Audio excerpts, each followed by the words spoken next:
जी, वो लोगों को पता चल रहा है। लोग कहते हैं कि हमें पानी, बिजली, ये मुद्दे उनके लिए इम्पोर्टेंट हैं। जब हम झुग्गियों में जाते हैं, इलाकों में जाते हैं, तो आज भी सोचिए कि लोग टैंकर्स पर डिपेंडेंट हैं। ये कितनी बड़ा दुर्भाग्य है दिल्ली का कि आज भी लोगों को पीने का पानी नहीं मिल रहा है। नगर निगम एशिया की सबसे बड़ी सिविक बॉडी, सबसे ज्यादा उसके पास पावर्स हैं।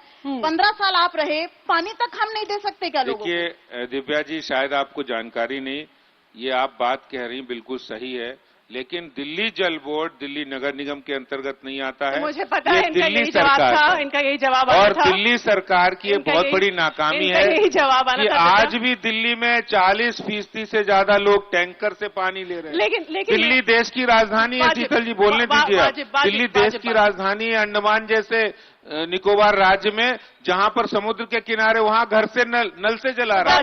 दिल्ली में नल से पानी नहीं आ रहा है। कॉलोनियों को अधिकृत किया, तब ये बात नहीं सोची कि उनको मूलभूत सुविधाएं दी जाएं।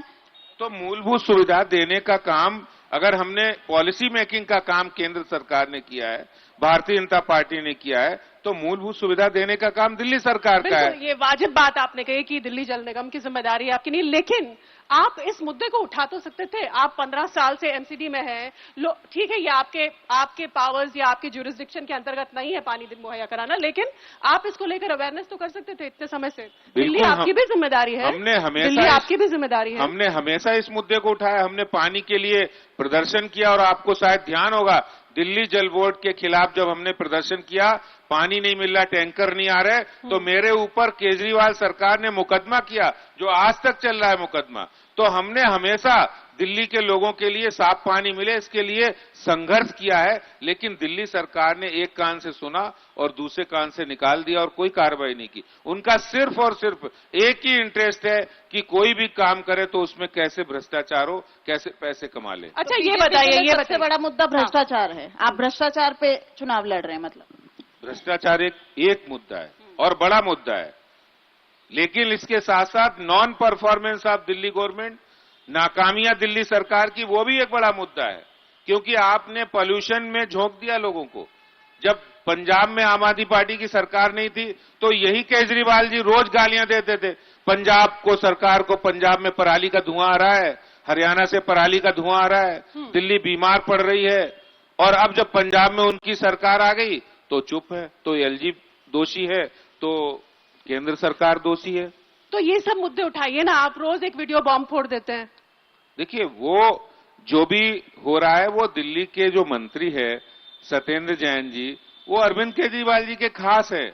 और यही अरविंद केजरीवाल जी कह रहे थे वो तो बड़े ईमानदार हैं, ईमानदार है। अरे ईमानदार होते तो आप बेगुनाही के सबूत देके उनको जेल से छुड़ा सकते थे, लेकिन नहीं छुड़ा पाए, उनको वीवीआईपी सुविधाएं दे रहे। तो ये लोग भी, ये भी तो लोगों को पता चलना चाहिए। और फिर कौन वीडियो बम फोड़ रहा है, ये भारतीय जनता पार्टी तो नहीं करे, तो पब्लिक डोमेन में। लेकिन पुलिस तो केंद्र के अंतर्गत आती है ना शीतल जी, तिहाड़ जेल का प्रशासन दिल्ली सरकार का है। लेकिन उनको कौन ये मुहैया करा रहा है इस तरह का वीडियो? लॉ एंड ऑर्डर, ये लॉ एंड ऑर्डर का मुद्दा नहीं। दिल्ली के अंदर तिहाड़ जेल दिल्ली सरकार की है।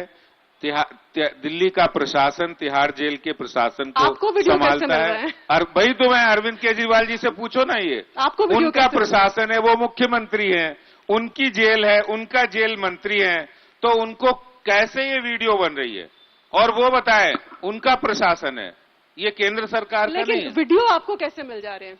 अरे वीडियो तो पब्लिक डोमेन में आ रहा है, पब्लिक डोमेन से हमको मिल रहा है। लेकिन सवाल है कि दिल्ली के अंदर तिहाड़ जेल का प्रशासन उनका है, दिल्ली सरकार उनकी है, तो ये वीडियो और ये सब चीजें कैसे हो रही जो रुष्ट हैं, जिनको टिकट नहीं मिला, वो भी बीजेपी के साथ आके प्रेस कॉन्फ्रेंस कर रहे हैं, क्यों? बिल्कुल, ये एक बड़ी बात है कि बीजेपी को आम आदमी पार्टी से और कांग्रेस से तो लड़ना ही है, लेकिन अपने ही बागियों से लड़ना उसके लिए एक बहुत बड़ा चैलेंज है। हालांकि मुझे पता है आपका आंसर क्या होने वाला है कि बागियों को हमने निष्कासित कर दिया, लेकिन अभी भी बहुत सारे ऐसे छुपे हैं लोग जो बीजेपी को हमेशा से प्रॉब्लम खड़ी करते हैं। तो बीजेपी को अपने आप से भी लड़ना है, ये एक बहुत बड़ी बात। दिव्या जी, राजनीति में जब चुनाव आता है, हमारे पास 250 वार्ड, 250 वार्ड से हर वार्ड में 20 एप्लीकेशन है, 5000 कैंडिडेट है, हमें टिकट देनी 250। स्वाभाविक है कि नाराजगी भी स्वाभाविक है। आप देखिए 5000 उम्मीदवारों में हमने 250 को चुनना है, उसमें 70 बागी हो गए, उसमें 40 हमारे मान गए, अगर उसमें 20-25 रुक भी गए, ये तो हर साल होता है, हर चुनाव में होता है। लेकिन भारतीय जनता पार्टी को अपने संगठन पर यकीन है, अपने कार्यकर्ताओं पर यकीन है। कुछ लोग अगर मार्ग भटक जाते हैं तो उनको भी रास्ता बाद में मिलता है और वो भी आते हैं वापस। आपने ये कहा, ये बात बागियों की बात हम कर रहे हैं, तो इतने बड़े पैमाने पर आपको फेरबदल क्यों करना पड़ा टिकट बंटवारे में इस बार? देखिए, हमेशा कुछ न कुछ ऐसी बातें होती हैं कि जब लोगों के इक्वेशन होते हैं, राजनीतिक दल है और हमें दिल्ली के सभी वर्गों को एड्रेस करना है। बहुत सारी अपेक्षाएं, अब एक वार्ड में अगर 20 उम्मीदवार हैं, एक को टिकट देना है, अगर इक्वेशन भी है, हमें सभी सामाजिक है वर्गों को एड्रेस करना है, उनको भी समाहित करना है, तो वो सारी राजनीतिक दल की अपनी एक जरूरत होती है, वो करते हैं हम लोग। और एंटी इनकम्पेंसी को आप कितना वेटेज देते हैं? एंटी इनकम्पेंसी को आप किस तरीके से रोक पाएंगे? अच्छा सवाल है दिव्या जी। 2007 में हम पहला चुनाव जीते थे, एंटी इनकम्बेंसी थी। 2012 में हम जीते, फिर एंटी इनकम्बेंसी थी, 2017 में जीते और अब 2022 है। देखिए, भारतीय जनता पार्टी के जो निगम पार्षद हैं, हो सकता है निगम पार्षदों से नाराजगी हो सकती है, क्योंकि पूरी कॉन्स्टिट्यूंसी जो वार्ड की है उसमें 1 से 1.25 लाख लोग रहते हैं। सबको आप खुश नहीं कर सकते। किसी की नाली का खड़ंजा टूट गया, किसी के पाइप नहीं डल पाया, कोई मजबूरी हो सकती है, कहीं समय से सफाई नहीं हो पाई। 10 लोगों के काम हुए, 1 का नहीं हुआ तो 1 नाराज है। लेकिन भारतीय जनता पार्टी लार्जर पर्सपेक्ट में देखे तो भारतीय जनता पार्टी से कोई दिल्लीवासी नाराज नहीं है। अच्छा, आदेश जी, इसलिए भारतीय जनता पार्टी के समर्थन में वो लोग वोट करेंगे और हमारे प्रत्याशी गौड़ है, वो प्रत्याशी हमारे अच्छी इमेज के लोग हैं, इसलिए उनके खिलाफ भी अब नाराजगी नहीं है। तो हम लोग जो एंटी इनकम्बेंसी की बात है उससे बिल्कुल इनकार नहीं कर सकते कि बिल्कुल नहीं है। हाँ, होगी, बहुत कम होगी, उसको भी हम ठीक करेंगे। ठीक है।